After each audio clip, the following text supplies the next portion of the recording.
हम अपने आप को एक धर्मनिरपेक्ष देश कहते हैं, जो कि हम नहीं हैं, क्योंकि ज्यादातर हिंदू मंदिर सरकार के हाथों में हैं। सरकारी बाबू उन्हें चला रहे हैं, व्यवस्थित ढंग से बर्बाद किए जा रहे हैं। हर धर्म के समान अधिकार है, हर धर्म के पास स्वतंत्रता है जो वो करना चाहे। जब ऐसा है तो मंदिर सरकारों द्वारा क्यों चलाए जा रहे हैं? बस इसलिए क्योंकि वहां पैसा है। जैसे ही आप शिक्षित होते हैं आप ऐसे हो जाते हैं। मैं खुद भी इस तरह की शिक्षा से गुजरा हूं। मंदिर क्यों, स्कूल या हॉस्पिटल क्यों नहीं?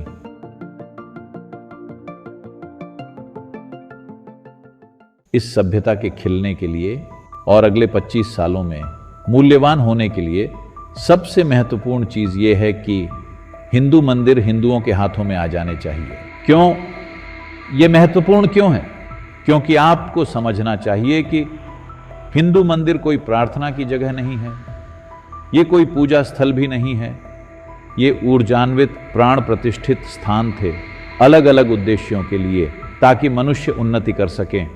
और अतीत में ऐसा हुआ भी जब ज्यादातर दुनिया नहीं जानती थी कि ये सब क्या है। तब हम गणित, संगीत, खगोल विज्ञान, आध्यात्मिक प्रक्रिया के उच्चतम स्तर पर थे।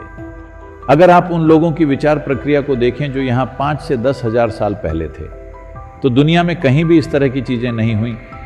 ये सब इसीलिए हुआ क्योंकि हमने इंसान की आंतरिक खुशहाली में निवेश किया। मंदिर उसके ही भौतिक भव्य मूर्त रूप हैं। ये पूजा के स्थान नहीं है, ये कोई प्रार्थना के स्थान नहीं है जहां कोई पुजारी आपसे कहता है कि तुम मुझे इतने पैसे दो तो मैं तुम्हारा संदेश भगवान को भेज दूंगा और फिर वो तुम्हें जवाब देंगे और तुमसे बात करेंगे और वो सारी चीजें। मंदिर में आप सिर्फ दर्शन के लिए जाते हैं, प्रार्थना के लिए नहीं।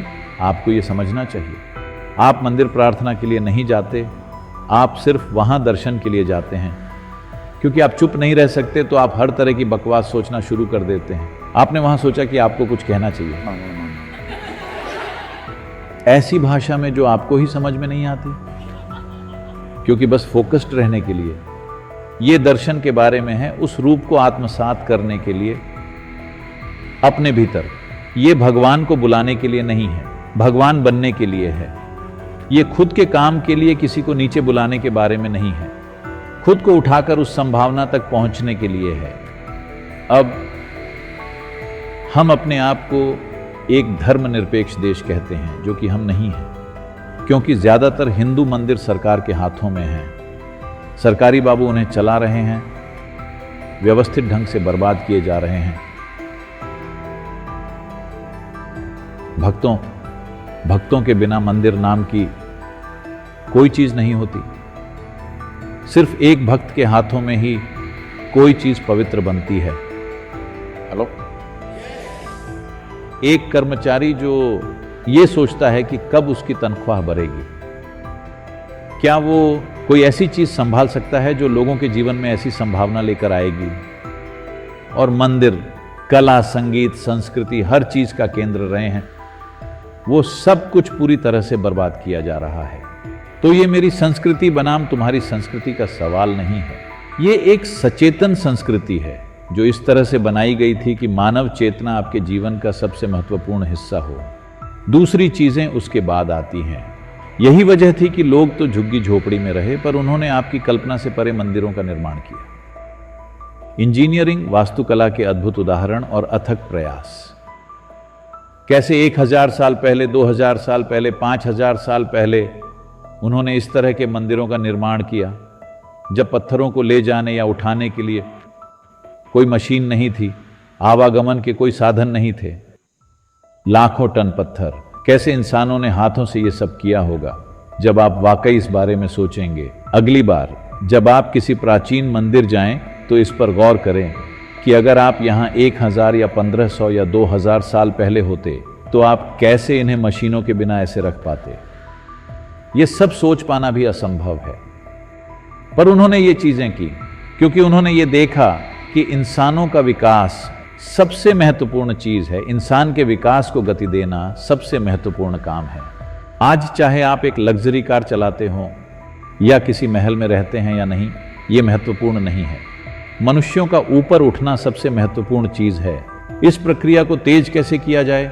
क्योंकि इंसान की विकास प्रक्रिया वहां पहुंच गई है जहां ये सचेतन विकास कर सकता है। मतलब आप लाखों साल ले सकते हैं या फिर आप वहां कल सुबह पहुंच सकते हैं, ये आपकी चॉइस है। हम ये चुन सकें इसलिए ही हमने ऐसे मंदिरों का निर्माण किया। पर अब भी क्योंकि हर कोई सोचता है ये मेरा समुदाय वो तुम्हारा समुदाय, तो ये प्रतियोगिता जैसा हो गया है, ये किसी के साथ प्रतियोगिता नहीं है, ये मनुष्यों के कल्याण के साधन है जिनके बिना हम स्थूल जीवन जिएंगे। 1993 में जब हम पहली बार इस जगह आए होलनेस प्रोग्राम के लिए, जब कुछ 68 लोग मेरे साथ 90 दिनों के लिए थे, तब पहली बार मैंने किसी और से इस बारे में बात की, जबकि 18 साल से ये मेरे गर्भ में था। पर पहली बार मैंने ये बोला कि हमें ध्यानलिंग मंदिर बनाने की ज़रूरत है। तुरंत ही जैसे ही आप शिक्षित होते हैं आप ऐसे हो जाते हैं। मैं खुद भी इस तरह की शिक्षा से गुजरा हूँ। मंदिर क्यों, स्कूल या हॉस्पिटल क्यों नहीं? मैंने कहा वो सब चीज़ें बाद में होंगी, पहले हमें इसे बनाना है, क्योंकि मैंने इसे गर्भ में धारण कर रखा है, हमेशा के लिए भीतर नहीं रख सकता। हेलो, मुझे इसे जन्म देना होगा। तो आज अगर ये मंदिर की जगह यहाँ कोई स्कूल होता या हॉस्पिटल होता तो क्या आप यहाँ होते? मैं पूछ रहा हूँ। शायद जब आप बीमार होते तब आप यहाँ आते, या अगर आपके बहुत से बच्चे होते तब आप एडमिशन के लिए लाइन में लगे होते, नहीं तो आप यहाँ नहीं होते। तो ये महत्वपूर्ण है। एक मनुष्य के जीवन में सबसे महत्वपूर्ण चीज है उसके विकास को तेज करके एक उच्च संभावना तक ले जाना।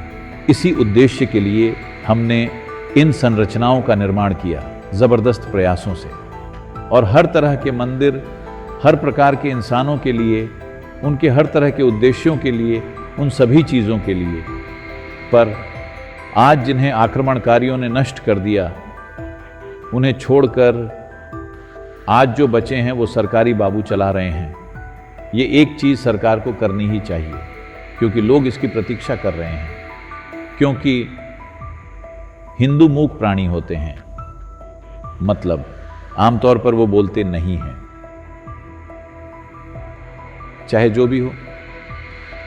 क्योंकि हजारों साल के आक्रमणों ने उन्हें यह सिखाया है कि अगर तुमने अपना सिर उठाया तो तुम्हारा सिर चला जाएगा, इसलिए सिर नीचे करके चलो।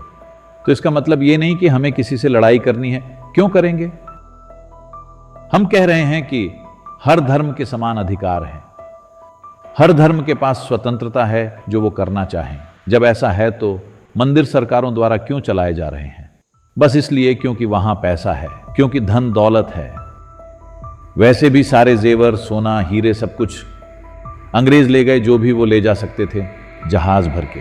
कई तरह से द्वितीय विश्व युद्ध का एक बड़ा हिस्सा भारतीय मंदिरों के सोने से मिले पैसे से लड़ा गया था, उसका एक बड़ा हिस्सा।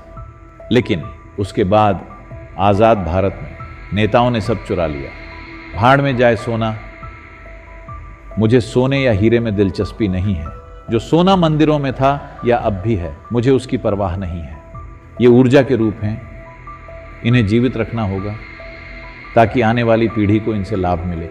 लेकिन समय निकला जा रहा है, तो इसका क्या असर होगा? इससे पूरी दुनिया प्रज्वलित होगी अगर हम इन स्थानों को शक्तिशाली रखें। ये सिर्फ हिंदुओं के लिए नहीं है, इस धरती के हर इंसान को इनसे लाभ होगा, धरती के हर जीवित प्राणी को इनसे लाभ होगा।